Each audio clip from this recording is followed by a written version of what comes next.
সাব্বির রহমান আবার ছক্কার মুডে ঝড় তুলতে চান অস্ট্রেলিয়ায়। হাই পারফরমেন্স ইউনিটের হয়ে ডারউইনের টি-20 টুর্নামেন্টে মাতিয়েই আবার গায়ে তুলতে চান লাল সবুজ জার্সিটা। ধোনি আর হার্দিক পান্ডিয়ার ব্যাটিং দেখে অনুপ্রেরণা নিচ্ছেন বাংলার এই হার্ড হিটার। বলছেন বয়স তো কেবলই সংখ্যা। সাইফুল রূপকের রিপোর্ট। ক্রিকেট নিউজগুলোর কমেন্ট বক্সে লেখা দেখা যায় বা কমেন্ট দেখা যায় যে সাব্বির রহমান কোথায়, power hitter 6 hitter Sabbir Rahman কোথায়। সাব্বির রহমান আবার আসলে সেই রাডারে চলে আসছে। জি আলহামদুলিল্লাহ, জি এটা একটা অনেক বড় একটা প্রাপ্তি আমার জন্য যে আফটার 4 ইয়ার্স আমি ইনশাল্লাহ আবার ক্যাম্পে জয়েন করেছি, এইচপি ক্যাম্পে। দর্শকরা যে বলে পাওয়ার হিটার 6 হিটার, আপনি কোনটা শুনতে পছন্দ করেন বেশি? বোথ শুনতে ভালো লাগে এবং আমার কাছে মনে হয় যে এটাই আমার রোল লাস্ট 10 বছর ধরে হয়ে আসছে। এখন আপনার অলমোস্ট মিড 30-র কাছাকাছি। সাব্বির রহমান প্ল্যান কি করেছে? বয়স একটা সংখ্যা মাত্র, আপনি কীভাবে মেনটেন করছেন এটাকে সেই ইম্পর্টেন্ট। 3টা ফর্ম্যাট খেলার জন্য আমি এখনও পরিপক্ত আছি।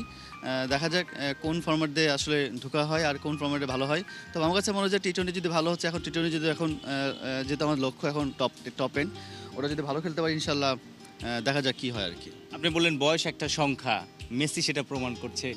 বেশি দূরে যাওয়া লাগবে না, আর্জেন্টিনা যাওয়া লাগবে না, দেশের সাকিব আল হাসানই সেটা প্রমাণ করছে। মুশফিকও তো বরণ করছে আসলে এটাই বলুন যার যেরকম মেন্টালিটি আসলে যে আপনি এটা গিভ আপ করবেন না, এটা ইম্পর্টেন্ট হচ্ছে আপনার মেন্টালির উপর ডিপেন্ড করছে। তো লাস্ট 4 বছর ন্যাশনাল খেলি নাই, আমি কখনো গিভ আপ করি না। 5 বছর 6 বছর খেলার ক্যাপাবিলিটি আছে ইনশাল্লাহ। স্পেসিফিক একটা কথা যেটা আপনাকে একদম আপনাকে একটা কিক দিয়েছে। আমার কাছে মনে হচ্ছে এখনও তোর বয়স হচ্ছে 34, বাট তোকে দেখে মনে হয় না 34, বাট তুই ভালো মেনটেন করতেছিস, মার্শাল্লাহ ভালো খেলতেছিস আর 2 বছর ধরে। কে বলেছে? মার্শাল ভাই সবসময় বলে এবং সবাই বলে, সব সিনিয়র প্লেয়াররা বলে। তো এটা আমাকে খুব ভালো একটা কিক করে যে মানুষের ডেভেলপ করার জন্য। একসময় সতীর্থ, একসময় ক্যাপ্টেন, এখন বিসিবির প্রেসিডেন্ট তামিম ইকবাল, সে কতটা ইন্সপায়ার করেছে আপনাকে? সে আসার পর আসলে আপনার একটা লাইফ লাইনও পেয়েছেন মনে যায়। ডেফিনেটলি অনেক বছর ডিসিশন শেয়ার করছি তার সাথে, আমরা খুবই প্রাউড ফিল করছি। আমার কাছে মনে হয় যে উনি আসার সাথে আমাদের যে ক্রিকেটার যারা আছেন তারা অনেক বেশি একটা ভালো উত্তেজিত হয়েছেন, কারণ উনি ক্রিকেটে যে ম্যাচগুলো খেলেছেন বা ক্রিকেট যে শেয়ারগুলো খেলেছে উনি সব ক্রিকেট প্লেয়ারদের চিনে এবং কোন প্লেয়ারে কোন সময় ইউটিলাইজ করতে হবে ওনার থেকে বেটার কোথাও জানে না। হয়তো বা ওনার ইয়াতেই আমি হয়তো বা এখানে আসা। আসলে থ্যাংক ইউ সো মাচ। আর সবচেয়ে বড় বিষয় এই সুযোগটা কাজে লাগাতে হবে। সাব্বির রহমান তো স্ট্রেটে বা মিড উইকেট জোনে খুব ভালো খেলে, পাওয়ার হিটিং করে, বাট আধুনিক টি-20-র জন্য আপনি আর কি শট রপ্ত করেছেন যেটা দিয়ে আসলে আপনি ওয়াইড রেঞ্জ অফ শট বা 360 খেলার মতো যে ব্যাপারটা থাকে? আসলে বেশি চেঞ্জ করা লাগে না। আসলে যদি আপনার হাতে পাওয়ার থাকে বা বডিতে যদি পাওয়ার থাকে আপনার বেশি চেঞ্জ করতে হয় না। আমি চেঞ্জ করছি হয়তো বা একই গ্রিপে অফসাইডে কীভাবে মারা যায় বা ওই একই বল দিয়ে কীভাবে আরেকদিকে অন্যদিকে গ্যাপ অফসাইডে কীভাবে মারা যায়, এইটা আমি চেঞ্জ করেছি। বাট আমার কাছে মনে হয় না বেশি শর্টস আমার কাছে দ্বারা খেলা হবে। বাট আমার অনেক পাওয়ারফুল যেটা আমার কাছে পাওয়ার যে শক্তি আছে, আমার কাছে মনে হয় যে মেলবোর্ন মাঠটা পার করতে পারো, একটু কনফিডেন্স আমাকে এনাফ। এই পাওয়ার তো আছে, এটা সবাই জানে, কিন্তু থাকে না যে কারোর সাথে কথা বলেছেন বা কারো ভিডিও দেখে নতুন নিজের মধ্যে কোনো পরিবর্তন এসেছে এরকম কিছু? আমি MS ধোনির ভিডিও দেখি, ও কীভাবে 6 মারে, ও কীভাবে মুভমেন্ট করে, লাস্ট 3 বছর ধরে আমি ওটাকে মুভ করতেছি। হার্দিক পান্ডিয়া ও কীভাবে দাঁড়িয়ে থেকে 6 মারে, স্পিন বল প্লাস পেস বলে কীভাবে এত বডি ভালো শেপে থাকে। তো চেষ্টা করছি এদের দুজনকে ফলো করার জন্য এবং সবসময় যখন প্র্যাকটিস যাই এদের কিছু ভিডিও ক্লিপ দেখার জন্য যে এটা ইউটিলাইজ করা যায় নাকি। তো আমার কাছে এই দুটো ভিডিও আমার কাছে গুড এনাফ। একটা দরজা আছে, দরজাটা বন্ধ জাতীয় দলের সাব্বির রহমানের জন্য, কিন্তু দরজাটা খুলে যাবে যদি আপনি অস্ট্রেলিয়াতে যে চলতি মাসেই টপ এন্ড টি-20 টুর্নামেন্টটা আছে, সেখানে নিউজিল্যান্ড এ দল, নেপাল, বিগ ব্যাশের অনেকগুলো দল আছে, তাদের বিপক্ষে সাব্বির রহমান আসলে কী পরিকল্পনা নিয়ে অস্ট্রেলিয়া যাবে যেন জাতীয় দলের দরজাটা খুলে যায়? না, আসলে জাতীয় দলের দরজাটা বন্ধ ওপেন এটা বড় বিষয় না। বড় বিষয় হচ্ছে আপনি প্রেজেন্টে কী করছেন, প্রেজেন্টে আপনার সামনে কী লক্ষ্য আছে, সেটা যদি আপনি সাকসেস হতে পারেন দেন পরের লক্ষ্য আরেকটা লক্ষ্য। তো আমি এখন টি-20 নিয়ে চিন্তা করছি, অস্ট্রেলিয়ার ট্যুরকে নিয়ে। হোপফুলি ইনশাল্লাহ যদি ফিট হয়ে ভালো থাকি, ইনজুর্ড না থাকে, যেতে পারবো ইনশাল্লাহ। যদি ভালো খেলতে পারি নেক্সট ডোরটাও ওপেন থাকবে আমার জন্য। All the best. Sabbir Rahman যাচ্ছেন অস্ট্রেলিয়ায়, সেখানে ভালো করলেই জাতীয় দলের দরজা খুলে যাবে। ইন্টারন্যাশনাল টি-20 খেলেছেন 48টা, 50 পেরিয়ে তিনি আরও অনেক বেশি সার্ভিস দিতে চান দেশকে, সেই স্বপ্ন নিয়ে আসলে ঘাম ঝরাচ্ছেন। সাইফুল রূপক, 71। তামিম পরবর্তী যুগে সেঞ্চুরির চরম খরা আর চোটের জর্জর ছায়ায় ঢাকা পড়েছে লাল সবুজের টেস্ট দল। 4 বছর ধরে ওপেনিংয়ে কোনো শতকের মুখ না দেখা বাংলাদেশ দল আজ কোন কঙ্কালসার বাস্তবতা নিয়ে পা রাখছে ক্যাঙ্গারুর দেশে? অস্ট্রেলিয়ার পেস স্বর্গে কামিন্স স্টার্কদের আগুন সামলাতে কেমন প্রস্তুতি টাইগারদের? নাহিয়ান আরিফিনের রিপোর্ট। 23 বছরের দীর্ঘ বিরতি পেরিয়ে ক্যাঙ্গারুর দেশে মহারণের প্রস্তুতি, কিন্তু রণক্ষেত্রে নামার আগে টাইগার শিবিরে ইনজুরির ঝড়ের পর নতুন করে দানা বাঁধতে শুরু করেছে পুরনো এক আতঙ্ক।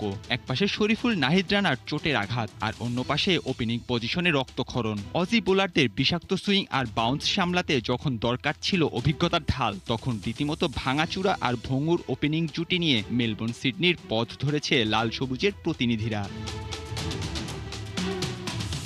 পরিসংখ্যানের খাতা খুললেই বেরিয়ে আসে এক করুণ রূপক। দীর্ঘদিন যে ওপেনিং পজিশনে শেষ বিকেলের আশ্রয় হয়েছিলেন তামিম ইকবাল, তার বিদায়ের পর সেই রাজসিংহাসন এখন শুধুই এক মিউজিক্যাল চেয়ার। তামিম পরবর্তী যুগে একে একে দেখা গেছে 7 জন ওপেনারকে, কিন্তু 21 ম্যাচে এই 7 জনের ব্যাট থেকে সেঞ্চুরি তো দূরের কথা, 50-র দেখা মিলেছে মোটে 10টি। ওয়ার্ল্ড টেস্ট চ্যাম্পিয়নশিপে যা যে কোনো দলের জন্য সর্বনিম্ন লজ্জার এক রেকর্ড। আরও পেছনের পাতা উল্টালে মিলবে আতঙ্কের খবর। বিশ্ব টেস্ট চ্যাম্পিয়নশিপে শুধু বাংলাদেশের কোনো ওপেনার সবশেষ 3 অঙ্কের ম্যাজিক ফিগার ছুঁয়েছিলেন আজ থেকে প্রায় 4 বছর আগে। ভারতের বিপক্ষে সেঞ্চুরিটি এসেছিল জাকির হাসানের ব্যাট থেকে, এরপর শুধুই ব্যর্থতার মিছিল। 2023 সাল থেকে টেস্ট চ্যাম্পিয়নশিপে টাইগার ওপেনারদের গড় ইনিংস মাত্র 20.17। এমনকি গত 2 বছরে মাহমুদুল হাসান কিংবা সাদমান ইসলাম যে দুটি সেঞ্চুরি তুলে নিয়েছিলেন সেগুলো ছিল টেস্ট চ্যাম্পিয়নশিপের বাইরে, আয়ারল্যান্ড আর জিম্বাবুয়ের বিপক্ষে। ওয়ানডে মেজাজের তানজিদ তামিম কিংবা 5 বছর পর লাল বলে ফেরা সৌম্য, এসব জোড়াতালির বিকল্প নিয়ে অস্ট্রেলিয়ার বাউন্স ট্র্যাকে কতদূর টিকে থাকা সম্ভব সেটি নিয়ে জন্মেছে প্রশ্নের পাহাড়। অধিনায়ক নাজমুল হোসেন শান্ত অবশ্য কঠিন বাস্তবতা স্বীকার করেই দুশ্চিন্তার ভাঁজ লুকাতে চাইলেন চ্যালেঞ্জের তত্ত্বে। দেশ ছাড়ার আগে আনুষ্ঠানিক সংবাদ সম্মেলনে চ্যালেঞ্জের দোহাই দিয়ে তিনি শুনিয়েছিলেন আশার বাণী।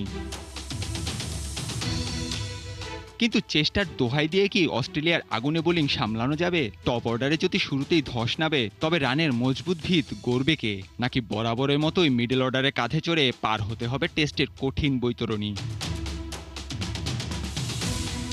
সমস্যা যখন গভীরে, সমাধান তখন শুধুই অলৌকিকের আশায়। ওপেনিংয়ের এই দীর্ঘ খরা আর জরাজীর্ণ অবস্থা কাটিয়ে অজিদের পেস স্বর্গে নতুন সূর্য উদয় হবে, নাকি বল হাতে অজি পেসারদের আগুনে ভস্ম হবে বাংলাদেশের টেস্ট স্বপ্ন? নাহিয়ান আরেফিন, ৭১। এবারে ফুটবল। লিওনেল মেসি ফিরলেন। বিশ্বকাপের ক্লান্তি শেষে ইন্টার মায়ামির জার্সিতে দ্বিতীয়ার্ধে মাঠে নামলেন। 39 বছরের শরীরে এখনো আছে বড় দম। সেই দমে 37 মিনিট দৌড়ে গেলেন পুরো মাঠ। আর্জেন্টিনার হয়ে ফাইনাল হারের বেদনা আছে মনে, কিন্তু মেসি তার ডিউটি পালন করেন ঠিকঠাকভাবে। তিনি যে একজন জাত ফুটবলার তার প্রমাণ দিয়ে যান বারবার। বিস্তারিত মঈন হাসানের রিপোর্টে।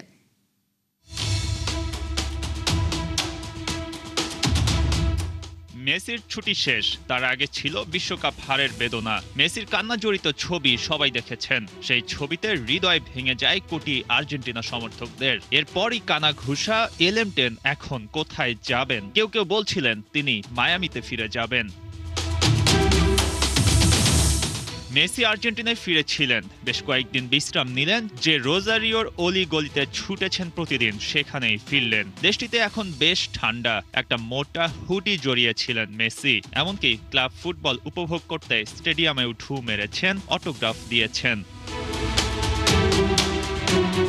মেসি যখন শান্ত থাকছেন, তার সমর্থকরাও শান্ত। এরপর ছুটি শেষ, মেসি ফিরলেন ইন্টার মায়ামিতে, যেখানে তিনি বছরের বেশিরভাগ সময় থাকেন। 2 দিন সময় মিলল খানিকটা অনুশীলন, এরপরই আবারও পেশাদার ফুটবল। মেজর লিগ সকারে ইন্টার মায়ামির প্রতিপক্ষ কলম্বাস। ম্যাচটা শেষ হলো 2-2 সমতায়। মাত্র দ্বিতীয় ম্যাচ খেলা কাসেমিরোর একটা আত্মঘাতী গোল যেন সর্বনাশ বয়ে আনলো। তবে সব ছাপিয়ে দ্বিতীয়ার্ধে মেসির ওই মাঠে নামার ছবিটাই আইকনিক। যারা প্রফেশনাল, যারা হার না মানা চরিত্র, তারা বারবার ফিরে আসেন নিজেদের মঞ্চে। মেসি মাঠে নামলেন 53তম মিনিটে।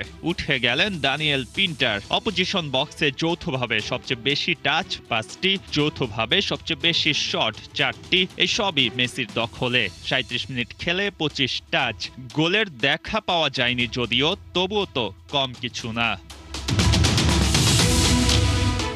ইন্টার মায়ামির হয়ে ম্যাচের 16 মিনিটে লুইস সুয়ারেস ও প্রথমার্ধে যোগ করার সময়ে নোয়া অ্যালেন গোল দুটি করেন। মেসির জন্য গোল লেখা ছিল না, সেক্ষেত্রে হয়তো ইন্টার মায়ামির জয়টাও লেখা থাকতো। সব ছাপিয়ে গেল এক ফিরে আসা জাত ফুটবলারের প্রতিচ্ছবিতে। বারবার ওই টানেল ধরে, বারবার ওই ক্যাপ্টেন্স আর্মব্যান্ডে, শুরুর একাদশে বা দ্বিতীয়ার্ধে LM10 ঠিক একই রকম। মঈন হাসান, ৭১। বিশ্বকাপ জিততে পারেননি, কিন্তু শেষ বাঁশির পর যেন হারিয়ে ফেলেছিলেন নিজের সব ধৈর্য। মাঠে ফুটবল নয়, যেন শুরু হয়েছিল ওয়ার জোন। লাথি, গলা চেপে ধরা, ধাক্কা ধাক্কি, একের পর এক অভিযোগে এখন 9 ম্যাচ নিষেধাজ্ঞার খাঁড়া ঝুলছে আর্জেন্টিনার মিডফিল্ডার লিয়ান্দ্রো পারেদেসের মাথার উপর। তবে আছে একটা আইনি লুপহোল, যা তাকে এই শাস্তি থেকে বাঁচিয়ে দিতে পারেন। প্রশ্ন একটাই, শেষ রক্ষা হবে নাকি নিজের পাতা ফাঁদেই পড়বেন বিশ্ব চ্যাম্পিয়নের এই তারকা? বিস্তারিত রিপোর্টে। বিশ্বকাপ ফাইনালে শেষ বাঁশি বাজতেই যেন আগুনে ঘি পড়ল। মাঠটা রীতিমতো পরিণত হয় ওয়ার জোনে। ধাক্কাধাক্কি, মারামারি আর হাতাহাতি। এমন ঘটনা দেখে বোঝার কোনো উপায় নেই যে এটা কি খেলার মাঠ নাকি WWE এর মঞ্চ। আর সেই সংঘর্ষের একেবারে ফ্রন্ট লাইনে ছিলেন আর্জেন্টাইন তারকা লিয়ান্দ্রো পারেদেস। টেলিভিশনের ফুটেজে দেখা যায় স্পেনের এরিক গার্সিয়াকে লাথি মারছেন, গলা চেপে ধরছেন পারেদেস। এরপর গাভিকেও মাটিতে ফেলে দেয়ার অভিযোগ ওঠে তার বিরুদ্ধে। পুরো ঘটনায় জড়িয়ে পড়েন নাহুয়েল মলিনা, থিয়াগো আলমাদা আর সহকারী কোচ রবার্তো আয়ালাও। সাবেক ইংল্যান্ড অধিনায়ক অ্যালান শিয়ারারও ক্ষোভ লুকাননি। তার ভাষায়, এমন আচরণের কোনো জায়গা নেই ফুটবলে। হার কষ্টের হতে পারে, কিন্তু প্রতিক্রিয়ারও একটা সীমা থাকা উচিত। প্রথমে শোনা গিয়েছিল রেফারি স্লাভকো ভিনচিচ সরাসরি রেড কার্ড দেখিয়েছেন পারেদেসকে। তবে পরে জানা যায় ম্যাচ শেষে তার বিরুদ্ধে তাৎক্ষণিক কোনো ডিসিপ্লিনারি অ্যাকশন নেওয়া হয়নি। তবে এখানেই শেষ নয়, পুরো ঘটনার তদন্তে নেমেছে ফিফা। কোড অফ কন্ডাক্টের 14 নম্বর অনুচ্ছেদ অনুযায়ী সহিংস আচরণের প্রতিটি অভিযোগে ন্যূনতম 3 ম্যাচ নিষেধাজ্ঞা হতে পারে।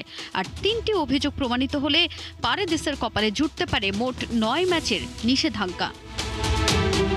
তবে পারেদেসের সামনে রয়েছে একটা আইনি লুপহোল। যদি তিনি আন্তর্জাতিক ফুটবল থেকেই অবসর নেন, তাহলে জাতীয় দলের ম্যাচে সেই নিষেধাজ্ঞা কার্যকর করার কোনো সুযোগ থাকবে না। কিন্তু গল্পে আছে আরও একটা টুইস্ট। ফিফা যদি আচরণ বৃদ্ধির আর্টিকেল 70 প্রয়োগ করে, তাহলে নিষেধাজ্ঞা শুধু জাতীয় দলে নয়, গ্লোবাল ব্যান হিসেবে সব ধরনের ফুটবল কার্যক্রমেই কার্যকর হতে পারে। অবশ্য এমন কঠোর শাস্তি সাধারণত গুরুতর অপরাধেই দেয়া হয়। 2014 বিশ্বকাপে জর্জিও চিয়ালিনিকে কামড় দিয়ে ঠিক এমনই শাস্তি পেয়েছিলেন লুইস সুয়ারেজ।